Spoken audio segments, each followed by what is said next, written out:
Hi everybody and welcome to Heel Heat. My name is George Coles, and on this episode, we're going to talk about New Japan Pro Wrestling, and specifically the state of the company itself. And as you may see by the thumbnail, we're going to get to something that I think can really help them out. Now, as you probably already know, within the last month, New Japan Pro Wrestling has lost 3 of their big stars in Kazuchika Okada, Will Ospreay, and Tama.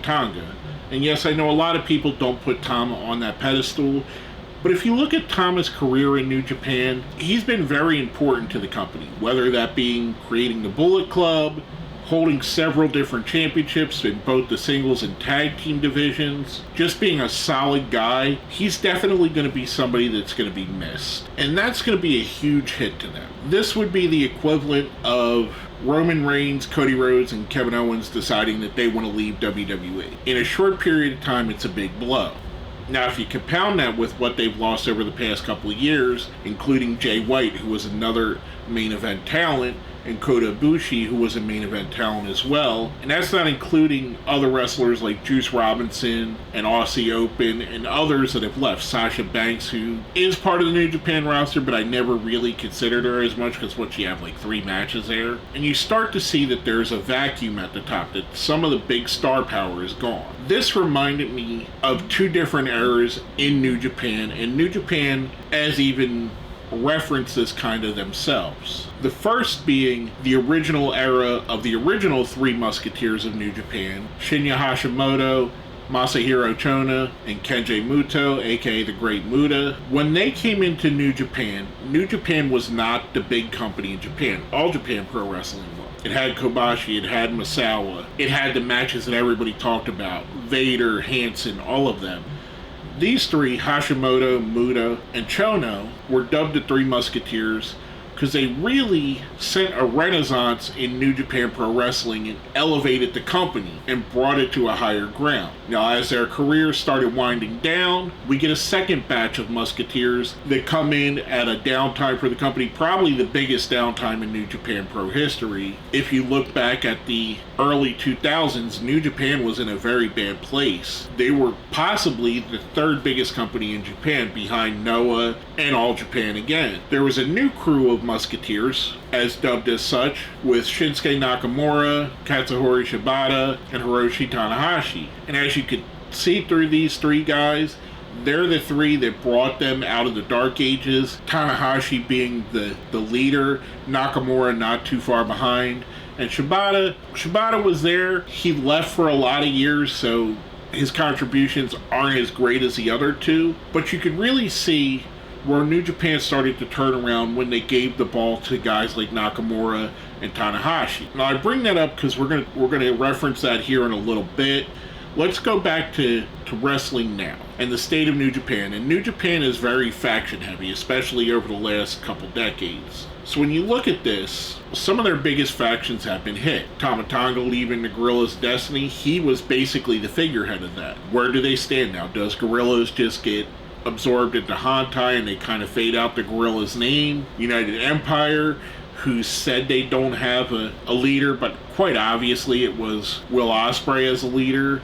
Do they continue on? Does Jeff Cobb become the leader? Does Great-O-Khan step back up? Does Hinare step up? TJP, does he take a leadership role? There's a power vacuum there. Then we have Chaos, which I think is going to be the biggest hit of these departures, because how do you lose Kazuchika Okada and it not be a hit? I think Chaos has run its course. And I'm going to talk a little bit more about the beginnings of Chaos here in a moment, but I think we're at the point where a new leader of Chaos just doesn't make sense. Maybe it'll be there as something for Goto and Yano and Yoshihashi to continue on as those 3 representing Chaos, and the rest will just kind of go by the wayside as they go in different directions. And again, I'll mention that as I talk about Great Bash Heel in a little bit. We'll come back to that. Bullet Club, I think, and I'm not knocking the guy, but I don't think that David Finlay gives the Bullet Club the leader that it's had in the past with Prince Devitt, AJ Styles,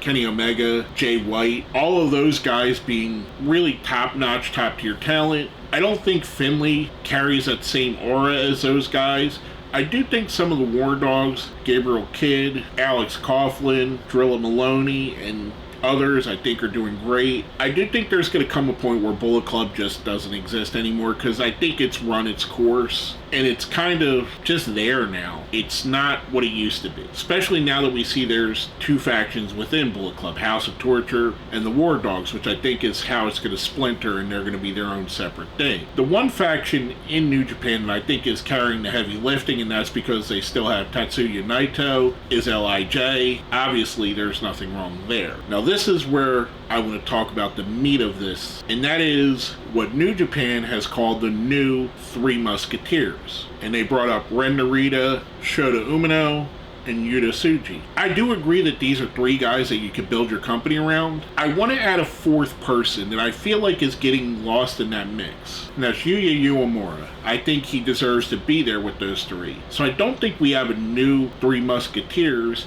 To borrow from All Japan and AEW, which borrowed from All Japan, I think we have a new four pillars with these four guys. And what I'm thinking here, and hear me out, I think New Japan needs a big shakeup, especially within their factions. Some of these factions need to go away, some need some changes. So much like we seen when Nakamura basically was feuding with Great Bash Heel and took the bulk of the Great Bash Heel roster to join him to create chaos as a faction, and also chaos within the company, taking Toru Yano, Carl Anderson, Giant Bernard, Gato and Jado, and others, Ayazuka, and pulling them from Great Bash Heel and creating chaos, really injected a new life into New Japan at the time. It really made them exciting. And if you're a newer New Japan fan, which you may be, and a lot of people have came since the Bullet Club, and that's not a knock on you. However you find it is how you find it. Kind of akin to a Metallica fan. If you find Metallica because you heard a song off of Death Magnetic that you thought is awesome, and you went back and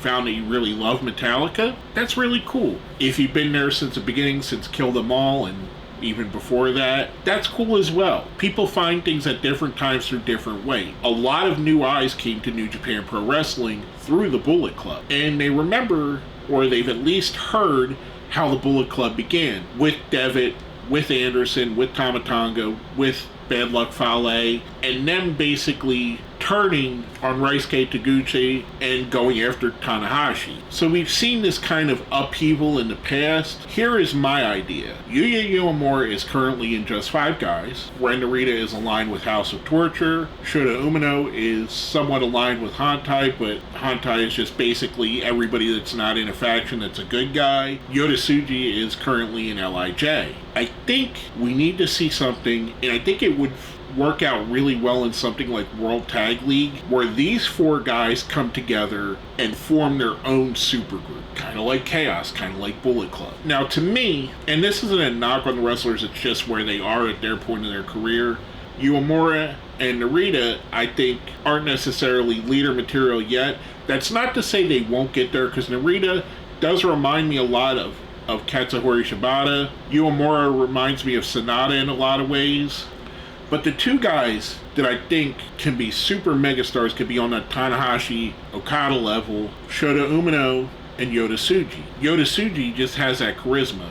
Much like Naito, which he's picking a lot up from Naito, he just has that charisma that people gravitate to. Shota is more of a prototypical babyface, kind of on the lines of Tanahashi, which I think if this starts off as a heel group, Shota would be best to be a second in command behind Tsuji, who ultimately turns face against Tsuji. I think these 4 are the next generation and the next 3 Musketeers or 4 pillars, whatever you say. I'd love to see them break off, create a new faction, maybe bring some other guys, dismember factions, like Chaos needs to go away.